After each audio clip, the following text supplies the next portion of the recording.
മന്ത്രി ഷഹീദിലേക്ക് ഞാൻ മടങ്ങി വരാം. ഇപ്പോൾ റവന്യൂ മന്ത്രി കെ രാജൻ ഒപ്പം ചേരുന്നുണ്ട് ടെലിഫോൺ ലൈനിൽ. നമസ്കാരം ശ്രീ കെ രാജൻ.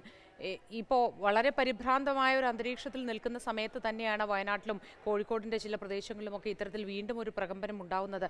ഈ സാഹചര്യത്തിൽ എന്താണ് സർക്കാരിൻ്റെ ഭാഗത്തു നിന്നുള്ള ഇനിയുള്ള മുന്നോട്ടുള്ള പോക്ക്? എന്ത് തീരുമാനങ്ങളാണ് ഇതുമായി ബന്ധപ്പെട്ട് ഉണ്ടാവുക? ഇവരെ ഒഴിപ്പിക്കേണ്ടതായ സാഹചര്യമുണ്ടോ എന്ന കാര്യത്തിൽ വിശകലനം ഉണ്ടായിട്ടുണ്ടോ?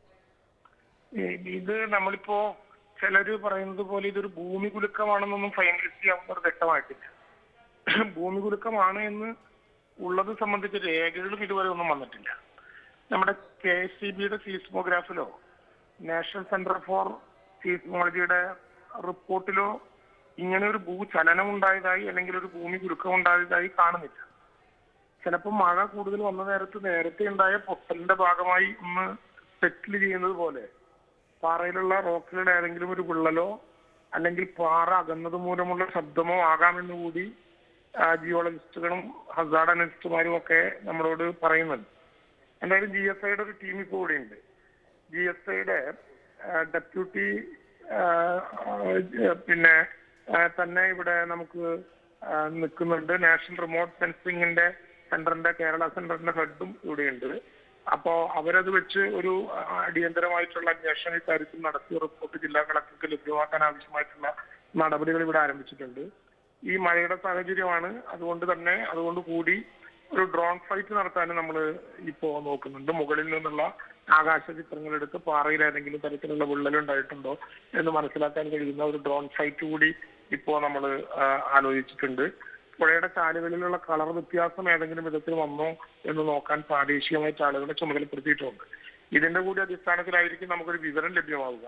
ഇപ്പൊ ഇങ്ങനെ ശബ്ദം കേട്ടു എന്ന് പറയപ്പെടുന്ന സ്ഥലങ്ങളിലെല്ലാം ജിയോളജി, ഹസാർഡ് അനലിസ്റ്റുകൾ, സോയിൽ കൺസർവേറ്റർമാർ എന്നിവർ ഉൾപ്പെടെയുള്ള ടീമിനെയും GSIയുടെ പ്രത്യേക സംഘത്തെയും ജിയോളജിക്കൽ സർവേ ഓഫ് ഇന്ത്യയാണ് യഥാർത്ഥത്തിൽ ഭൂമി കുലുക്കമോ അല്ലെങ്കിൽ ഭൂചലനമോ സംബന്ധിച്ച് ഏറ്റവും ആധികാരികമായിട്ടുള്ള റിപ്പോർട്ട് തരേണ്ട ആളുകൾ. അവരുടെ മാമിലികളും ഇവിടെയുണ്ട്, അവരുടെ സെൻട്രൽ ടീമും ഇവിടെയുണ്ട്. അപ്പൊ അതുകൊണ്ട് ഈ സാഹചര്യത്തിൽ അതുകൂടി നോക്കിയിട്ടായിരിക്കും ഒരു പുതിയ നടപടി ഉണ്ടാവുക. അനാവശ്യമായ പരിഭ്രാന്തിയിലേക്ക് ആളുകൾ പോകുന്നത് നന്നായിരിക്കില്ല. തെറ്റായ വാർത്തകൾ കമ്മ്യൂണിക്കേറ്റ് ചെയ്യാനും ശ്രമിക്കേണ്ട. ജില്ലാ ഭരണകൂടം അതത് ഘട്ടങ്ങളിൽ ഇപ്പൊ ഏതാണ്ട് അതുമായി ബന്ധപ്പെട്ട മുഴുവൻ ആളുകളും വയനാട്ടിലുള്ളൊരു സാഹചര്യത്തിൽ ഏറ്റവും വേഗം അത് കണ്ടെത്തി ആശങ്ക പരിഹരിക്കുന്നതിന് ആവശ്യമായിട്ടുള്ള നടപടി സ്വീകരിക്കും. ശ്രീ കെ രാജൻ, ഈ സാഹചര്യത്തിൽ പൊതുജനങ്ങൾക്ക് കൊടുക്കാനുള്ള ഒരു നിർദ്ദേശം എന്താണ്? അവർ ആ ഭവനങ്ങളിൽ തന്നെ തുടരണോ എന്ന കാര്യത്തിലൊക്കെ അവർക്കൊക്കെ ഒരു പേടിയുള്ളതായി നമ്മൾ മനസ്സിലാക്കുന്നു. പലരും അത് പറയുമ്പോൾ ഈ സാഹചര്യത്തിൽ എന്താണ് പൊതുജനങ്ങളോട് പറയാനുള്ളത്? അല്ല, അത് ഞാൻ പറഞ്ഞത്, അനാവശ്യമായിട്ട് എവിടേക്കെങ്കിലും പലായനം എന്നുള്ളത് കൊണ്ട് കാര്യം ഉണ്ടാകില്ല. ദുരന്ത ഭൂമിയിലാണ് നമ്മൾ നിൽക്കുന്നത്. അപ്പൊ അതുകൊണ്ട് കൃത്യമൊരു വിവരത്തിന്റെ അടിസ്ഥാനത്തിലായിരിക്കണം. ഈ സംഭവം അറിഞ്ഞ സമയത്ത് തന്നെ ഞാൻ അതുകൊണ്ടാണ് പറഞ്ഞത്, സിസ്മോഗ്രാഫിക് ഡീറ്റെയിൽസിലൊന്നും ഇതൊന്ന് ഇങ്ങനെയാണെന്ന് കാണുന്നില്ല. എങ്കിലും ഒരു ശബ്ദം കേട്ടതായി പല കേന്ദ്രങ്ങളിൽ നിന്ന് പറയുന്നതുകൊണ്ട് അതിന്റെ കൃത്യം വിവരങ്ങൾ എടുക്കുകയാണ്. ചുരുങ്ങിയ സമയത്തിനുള്ളിൽ മാധ്യമങ്ങളിലൂടെ തന്നെ ആവശ്യമായിട്ടുള്ള നിർദ്ദേശം ജനങ്ങൾക്ക് നൽകാൻ കഴിയും. അതുവരെ ഏതെങ്കിലും വിധത്തിലുള്ള ലഭ്യമാകുന്ന വാർത്തകളൊക്കെ ശരിയാണെന്ന് കരുതരുത്. ജില്ലാ ഭരണകൂടമായിരിക്കും ആ കാര്യത്തിൽ അവസാനത്തെ അഭിപ്രായം പറയുക.